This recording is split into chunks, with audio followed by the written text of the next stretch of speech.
Bonjour à tous, bienvenue pour ce quickie sur les joies de la négociation. Je m'appelle Olivier Truong, je suis freelance. Quand on devient freelance, il y a des choses que beaucoup de gens nous disent « Ah, t'as du courage parce que c'est pas évident. » Moi, le côté qui me fait peur quand je suis freelance, c'est le côté commercial, devoir se vendre, devoir négocier. Et c'est vrai que c'est quelque chose en général qu'on n'aime pas trop faire. En tant que développeur, on aime plus la technique et le côté commercial, c'est pas un truc qui nous passionne. Et même que vous soyez freelance ou pas, vous avez toujours à un moment ou à un autre, au moins une fois dans l'année, devoir mener une négociation. Et c'est le but de ce talk ce midi. Alors, pour moi aussi, c'était quelque chose qui n'était pas évident du tout. Et un livre m'a beaucoup aidé. Ça s'appelle Getting to Yes, Negotiating Agreement Without Giving In. Donc, c'est deux professeurs à Harvard, ça fait toujours mieux quand on dit professeur à Harvard, qui ont écrit un livre sur une méthode de négociation pour justement négocier de manière plus sereine. Je vous recommande fortement le livre, il n'est pas très épais, il se lit bien, il y a beaucoup d'exemples. Si jamais le fait de lire en anglais vous embête, il y a la version française qui existe également, Comment réussir une négociation. Alors le livre qui est présenté ici vous donne vraiment les principes généraux. Ce n'est pas du tout lié au monde du dev, ça va de la négociation géopolitique au locataire et son propriétaire. Mais je vais vraiment l'appliquer dans le cadre du développement, dans le cadre du milieu dans lequel on travaille. La négociation, c'est un exercice qui est difficile. Et souvent, ce qui rend la chose encore plus difficile, c'est la façon dont on aborde la négociation. Souvent, on l'aborde de la manière suivante. Une négociation par position. J'entre dans la négociation avec ce que je veux obtenir. Moi, je veux 10% d'augmentation. Le chef, lui, rentre dans la négociation avec un autre point qu'il veut obtenir. Moi, je vais lui donner que 1%. Et chacun, on va tirer pour essayer de rapprocher le plus possible de ce qu'on veut avoir. Hein. Vous l'avez déjà vécu, 10%, 1%, non, 8%, 2%. Voilà, super. Et il y a deux problèmes avec ça. Premier problème, la solution que vous allez finir par obtenir peut finalement n'arranger personne. Moi, je viens de Lorraine, dans une ville qui s'appelle Nancy. En Lorraine, il y a deux grandes villes, Nancy et Metz, qui sont de la même taille, et il y a 60 km d'écart. Au moment où ils ont décidé le tracé de la ligne grande vitesse pour le train pour aller jusqu'à Strasbourg, il fallait bien que ça passe quelque part. Comment ils ont fait? Ils l'ont mise au milieu, en race campagne, à 30 km chacun. Il y a une gare Lorraine TGV qui est en race campagne. Super. D'ailleurs, juste à côté de l'aéroport, au passage.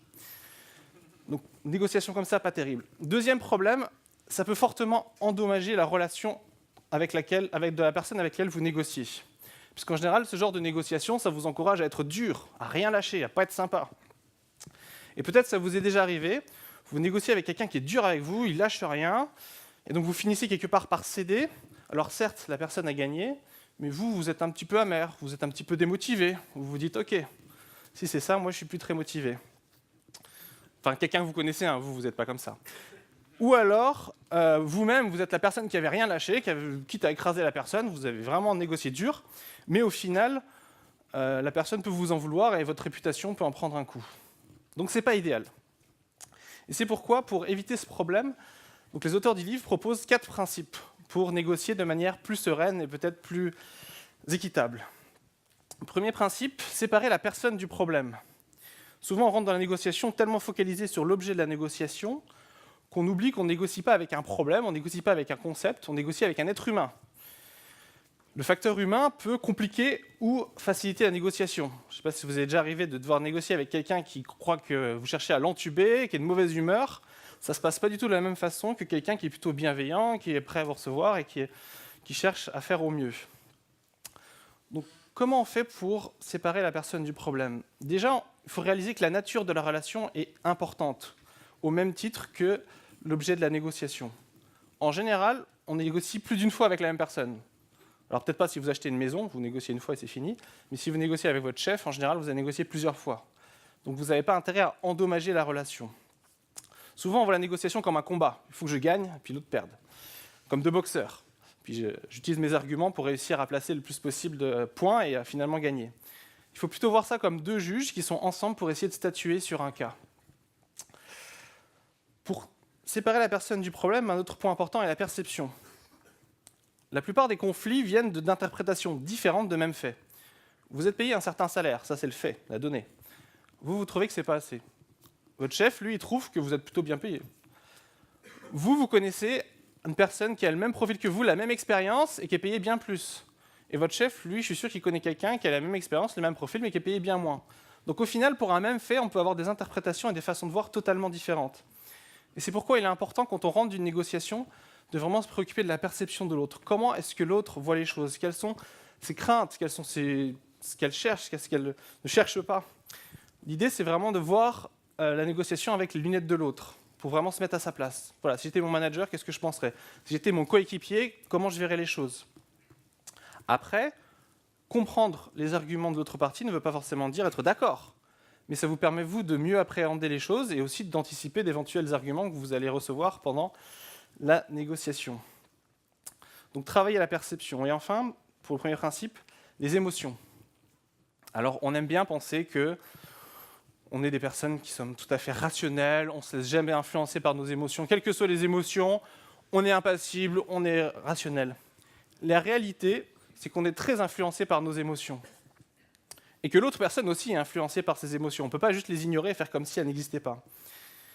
Donc ce que ça implique concrètement, c'est des fois choisir le bon moment. Je ne sais pas si on vous a fait le coup de on va négocier ton augmentation salariale ou ton entretien annuel le vendredi à 18h30. Vous êtes bien fatigué, vous avez juste envie d'une chose, c'est d'arriver en week-end. Donc peut-être ce moment-là, c'est dire, écoute, c'est pas le meilleur moment, peut-être qu'on peut négocier plus tard. Donc reconnaître si on est fatigué, si la personne est préoccupée, dire, peut-être c'est pas le bon moment, revenir plus tard. Ou aussi, dans une négociation qui peut être longue, savoir faire des pauses.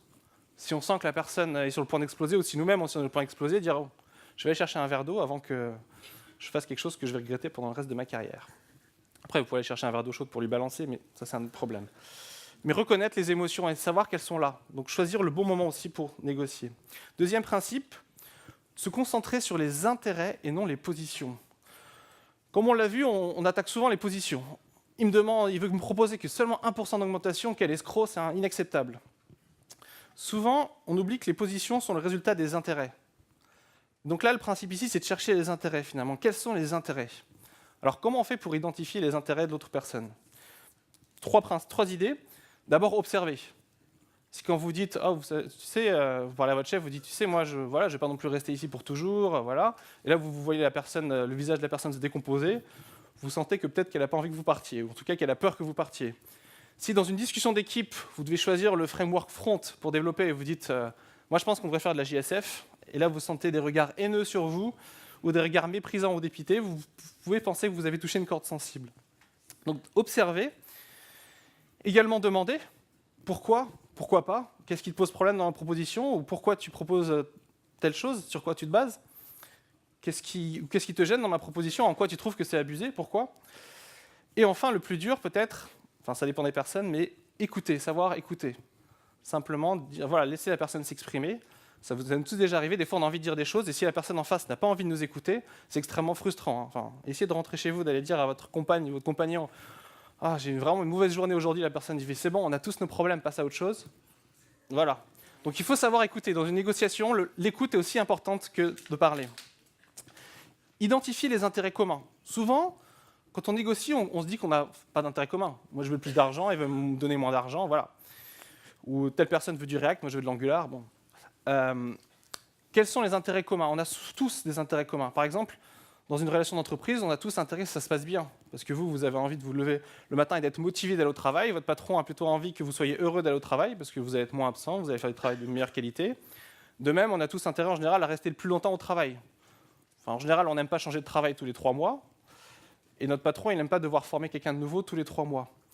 Donc tout ça pour dire que finalement, on a toujours des intérêts communs. Et il est important de les identifier et de les mettre en avant pour, encore une fois, montrer qu'on n'est pas là contre l'autre, mais qu'on est ensemble à chercher à résoudre un problème qui nous arrange au mieux.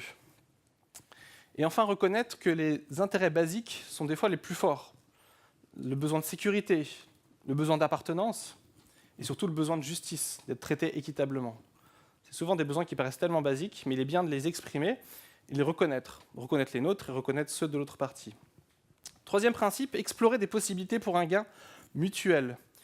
Une fois qu'on a identifié les intérêts, faire vraiment un brainstorming pour réfléchir à le plus de possibilités. Qu'est-ce qu'on peut proposer? Et souvent, ce qui limite un peu le brainstorming, ce principe-là, c'est l'hypothèse d'un gâteau fixe. On dit c'est bien beau, on peut faire un brainstorming, mais si moi je veux plus d'argent, ça veut dire que l'autre doit m'en donner plus. Il n'y a pas d'argent magique, comme diraient certaines personnes. C'est vrai. Mais pourquoi on veut plus d'argent? On veut plus d'argent pour une meilleure qualité de vie. Est-ce qu'on peut avoir d'autres moyens d'avoir une meilleure qualité de vie sans pour autant augmenter l'argent? Par exemple, vous pourriez dire, moi je me rends compte que on ne peut pas me donner les prétentions salariales que j'ai, mais est-ce qu'on peut inclure du télétravail? Dans ce cas, j'ai peut-être moins d'argent, mais j'ai du télétravail, je gagne en qualité de vie, chacun y trouve son compte.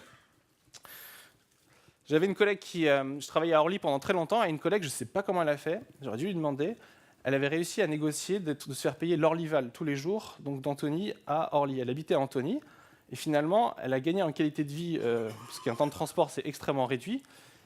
Elle n'a peut-être pas eu le salaire qu'elle voulait, mais elle a vraiment gagné en qualité de vie. Et je me dis, c'est des choses comme ça auxquelles il faut penser quand on négocie. Qu'est-ce qu'on peut ajouter en plus? Donc, au lieu de chercher dès le début à diviser le gâteau en disant « est-ce que tu prends un quart, je prends trois quarts ?» cherchons d'abord à faire grossir le gâteau avant de le diviser. Et enfin, quatrième principe, insister sur des critères d'évaluation objectifs. Donc on a beau chercher les intérêts communs, à un moment donné, on n'est pas forcément d'accord sur tout, on a besoin de trouver quelque chose qui maximise l'intérêt des parties. Et le principe ici, c'est vraiment d'insister sur des critères d'évaluation objectifs.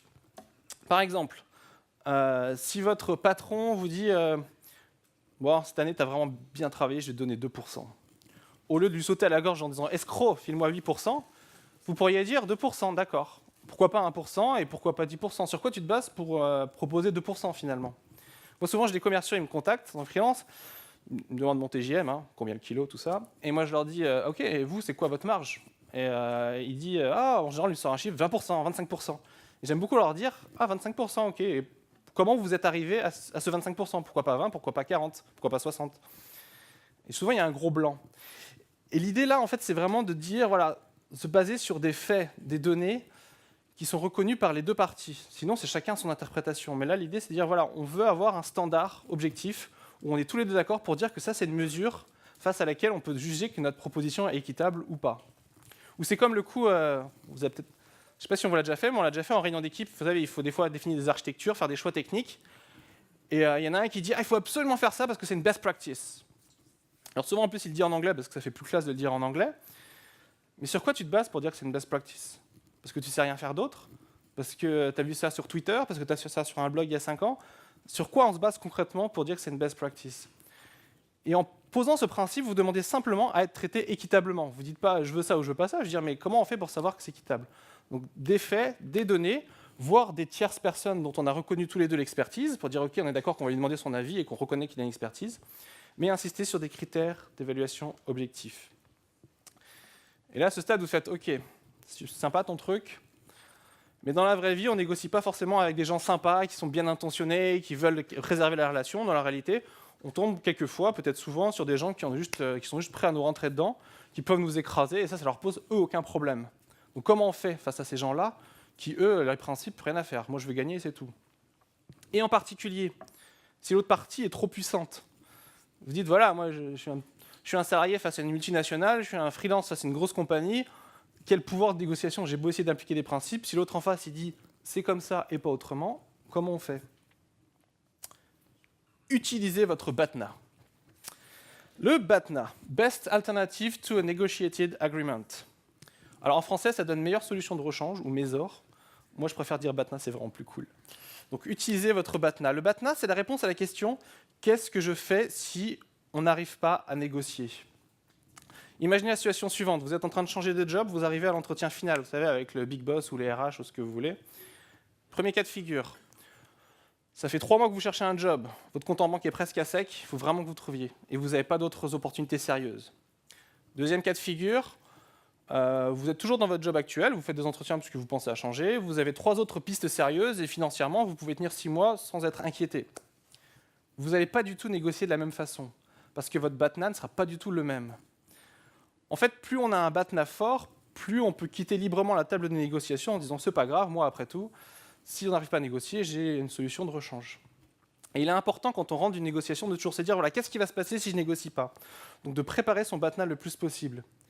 Et également de penser au BATNA de l'autre. Qu'est-ce que l'autre a à perdre si jamais on n'arrive pas à négocier? Souvent avec les RH, on se dit ah oui, mais si jamais je négocie pas, je perds tout, mais l'autre aussi, l'autre compagnie aura perdu beaucoup de temps à chercher à vous recruter, et finalement, elle est peut-être prête à négocier un peu plus parce qu'elle n'a pas envie de perdre tout le temps et l'énergie qu'elle a investi. Donc pensez au BATNA. Conclusion, c'est extrêmement rapide, je sais. Je rappelle les 4 principes. séparer la personne du problème, se concentrer sur les intérêts et non les positions, explorer des possibilités pour un gain mutuel et insister sur les critères d'évaluation objectifs. Et enfin, comme on vient de le voir, développer son BATNA.